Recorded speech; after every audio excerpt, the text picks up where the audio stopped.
महाभारत ये कथा है उस युद्ध की जहां हर एक शत्रु क्रुद्ध था पाप ही सर्वत्र सब में, बस धर्म ही एक शुद्ध था, धर्म ही एक शुद्ध था।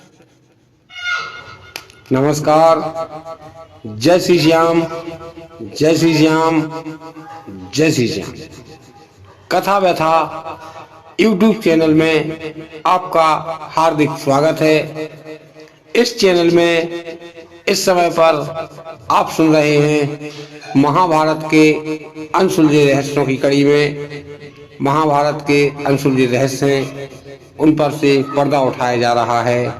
आज उसी कड़ी में आपको सुनाया जाएगा कि क्यों धृतराष्ट्र जन्मांध थे, जन्म से ही अंधे हुए थे। ऐसा धृतराष्ट्र ने पूर्व जन्म में कौन सा पाप किया था जिस पाप के कारण वह अंधे हुए और उनके देखते देखते ही उनके 100 पुत्र मारे गए। जानने के लिए सुनिए पूरी कथा। जय श्री श्याम, जय श्री श्याम, जय श्री श्याम।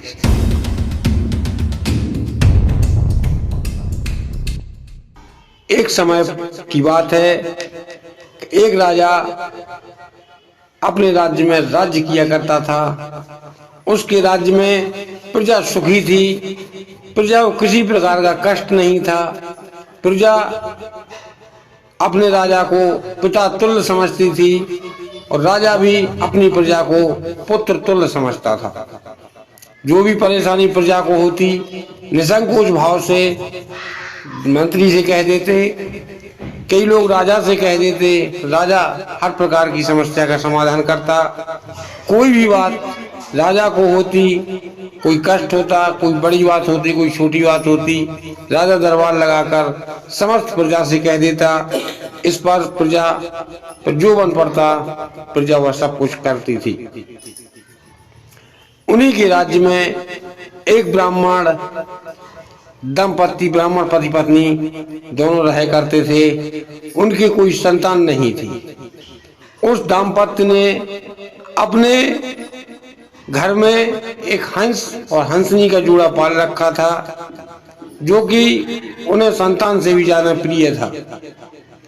रोज सुबह उठ के हंस और हंसनी को स्नान करवाना, बात करना, पुत्र और पुत्री जैसी बात हंस और हंसनी से किया करते थे।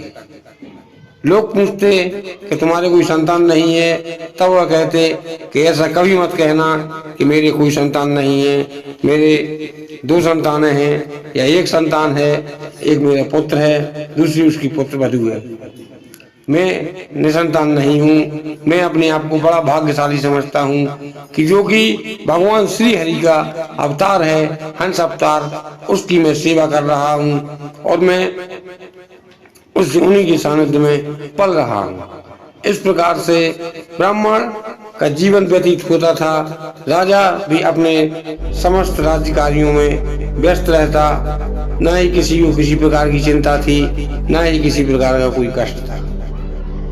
लेकिन एक समय पर ब्राह्मण और ब्राह्मणी का जब चौथापन आ गया, उस समय पर ब्राह्मणी ने ब्राह्मण देव से कहा कि हे देव, अब आप एक काम कीजिए कि हमारा चौथापन लग चुका है। मैंने भगवान की सेवा की है, आपने भगवान की सेवा की है। ऐसा कहा गया है कि चौथेपन में तीर्थाटन करना चाहिए या चारों धाम की यात्रा करना चाहिए। पहले के लोग चारों धाम की यात्रा में जाया करते थे, पैदल जाते थे, पैदल ही चारों धाम की यात्रा करते थे। पहले सबसे पहले जाते थे बद्रीनाथ, केदारनाथ, गंगोत्री, यमुनोत्री। इसके बाद बिना नर्मदा नदी को पार किए हुए जगन्नाथपुरी जाते थे। वहाँ जगन्नाथ भगवान का भात खाकर इसके बाद फिर आगे बढ़ते थे। फिर पहुँचते थे द्वारकापुरी के पहले फिर पहुँचते थे रामेश्वरम। जो यहाँ से गंगोत्री से जल भरते थे और रामेश्वरम में चढ़ाते थे। रामेश्वरम जाने के बाद फिर जाते थे द्वारकापुरी। द्वारकापुरी के बाद अपने घर को जाते थे, इसमें उनकी मुक्ति हो जाती थी। ऐसा रामायण में कहा गया है कि जो गंगा जल अन्न चढ़ावा सो सायुज मुक्ति न पावा। इसी प्रकार से ब्राह्मण और ब्राह्मणी ने विचार किया कि चलो अपन तीर्थाटन के लिए चलेंगे, चारों धाम की यात्रा करेंगे। यात्रा का विचार करने के बाद अब ब्राह्मण ने ब्राह्मणी से कहा कि अपन चल तो सकते हैं, लेकिन अपना पुत्र और पुत्री दोनों कहाँ रहेंगे, इसकी चिंता हमें हो रही है, क्योंकि जमाने के भरोसे पर या किसी और के भरोसे पर मैं अपने पुत्र और पुत्री को नहीं छोड़ सकता हूँ। इस पर ब्राह्मणी ने कहा ये तो कठिन बात है, किसी के भरोसे पुत्र पुत्री को छोड़ना गलत बात है, अपन नहीं जा सकते हैं। चलो ठीक है, किसी और से विचार विमर्श करते हैं। उसी नगर में जो नगर का मंदिर था, उसके पुजारी के पास ब्राह्मण जाते हैं, पुजारी से विचार विमर्श करते हैं कि हे पुजारी महाराज, मुझे एक धर्म संकट आन पड़ा है कि मैं तीर्थाटन के लिए जाना चाहता हूँ, लेकिन मेरे हंस और हंसनी को मैं कहाँ छोड़ूं। अब इसकी समस्या का समाधान नहीं हो पा रहा है और मैं चाहता हूं कि आप इन्हें अपने पास रखें। तब ब्राह्मण ने कहा, पुजारी ने कहा कि नहीं, मैं अपने पास नहीं रख सकता हूं, मैं अकेला रहता हूं, मुझे कहीं बाहर भी जाना पड़ सकता है, ये भूखे मर जाएंगे या कोई जानवर इन्हें आघात पहुंचा देगा, इसीलिए मैं अपने पास इन्हें नहीं रह सकता हूं। लेकिन अगर तुम चाहो तो इन्हें अपने राजा की शरण में छोड़ सकते हो, राजा के यहाँ इनका कोई अहित नहीं होगा और तुम अपने तीर्थाटन की यात्रा के लिए जा सकते हो। इस प्रकार से ब्राह्मण के द्वारा, मंदिर के पुजारी के द्वारा दिया हुआ सुझाव ब्राह्मण और ब्राह्मणी को बहुत ही अच्छा लगा। अपना पूरा इंतजाम कर उस हंस हंसनी के जोड़े को लेकर ब्राह्मण देव अपने राजा के दरबार में पहुंचे। राजा की सभा लगी हुई थी। राजा से कहा, हे महाराज, मैं आपके सामने कुछ बात करना चाहता हूं। तब राजा ने कहा, हाँ ब्राह्मण, कहिए क्या बात है। इस पर राजा ने कहा कि मैं तीर्थ यात्रा के लिए जा रहा हूं और मैं चाहता हूं कि आप मेरे हंस और हंसनी का ध्यान रखें। उनके हंसनी गर्भ से है और वह बच्चे देगी, अंडे देगी, इसके बाद उसके बच्चे होंगे। मैं चाहता हूं कि इसी राजमहल में हंस हंसनी के बच्चे हों और वो खेलें। जब मैं वापस आऊंगा तब मैं आपसे उन बच्चों को और अपनी हंस हंसनी को ले जाऊंगा। तब राजा ने कहा, हाँ हाँ, कोई बात नहीं, हंस तुम्हारे बहुत समझदार हैं और हंस तो वैसे ही देवता के अवतार होते हैं, इन्हें छोड़ दो और इनसे कह दो कि राजा के यहाँ ही रहें। तब ब्राह्मण ने कहा, हे हंसदेव, आप आवाज से राजा के यहाँ रहिए और इन्हीं के यहाँ खाइए पिइए, अब मैं तीर्थ यात्रा के लिए जा रहा हूँ।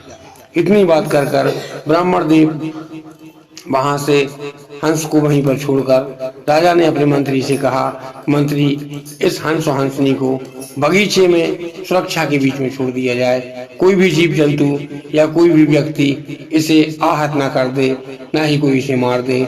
इस प्रकार से सुरक्षा के बीच में इसे रहना चाहिए। तब मंत्री ने कहा, जो आज्ञा महाराज।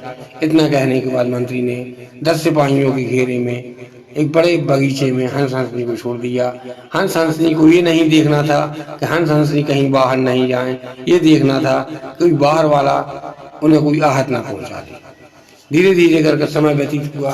हंसनी ने 10 अंडे रखे और बच्चे पैदा हुए। जब 10 बच्चे पैदा हुए तब छोटे छोटे बच्चे बहुत ही अच्छे लगने लगे और बच्चे धीरे धीरे करके बड़े होने लगे। एक दिन राजा मदपान कर आया और राजा की दृष्टि उन बच्चों पर पड़ी।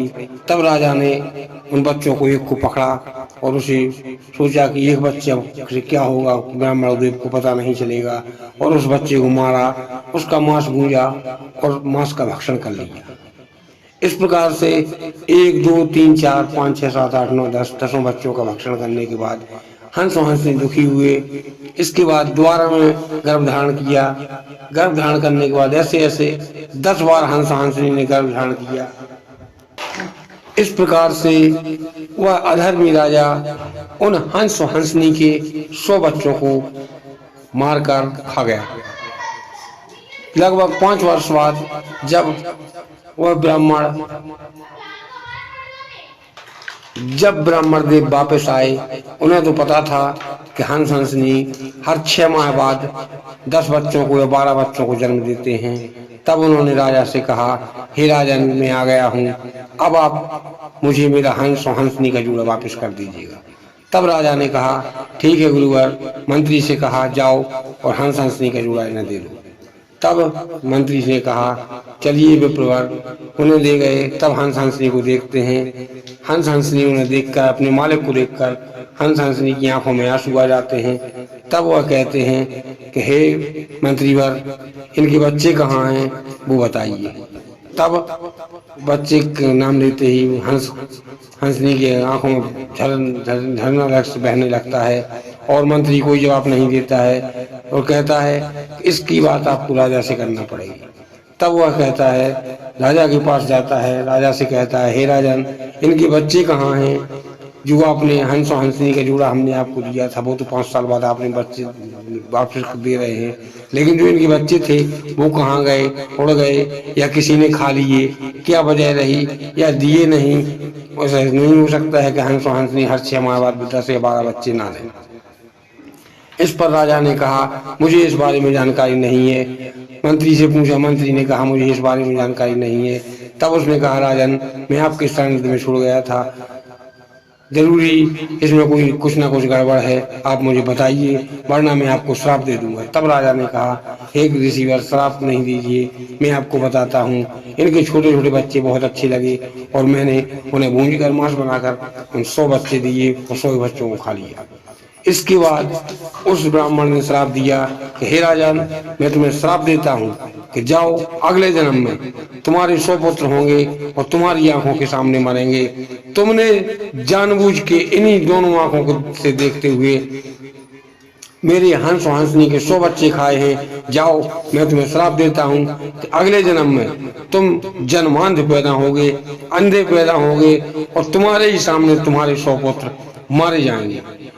इस कथा के लिए जब धृतराज वृद्ध हो गए और धृतराज तपोवन में चले गए, तब उन्होंने भगवान कृष्ण से पूछा कि हे कृष्ण, मुझे बताओ, मुझे कारण बताइए कि मैं अंधा क्यों हुआ और मुझे अंधा होने के बाद मेरे ही आंखों के सामने या मेरे ही जिंदा रहते ही मेरे 100 पुत्र क्यों मारे गए। इस पर भगवान कृष्ण ने धृतराज को एक पूरी कथा सुनाई।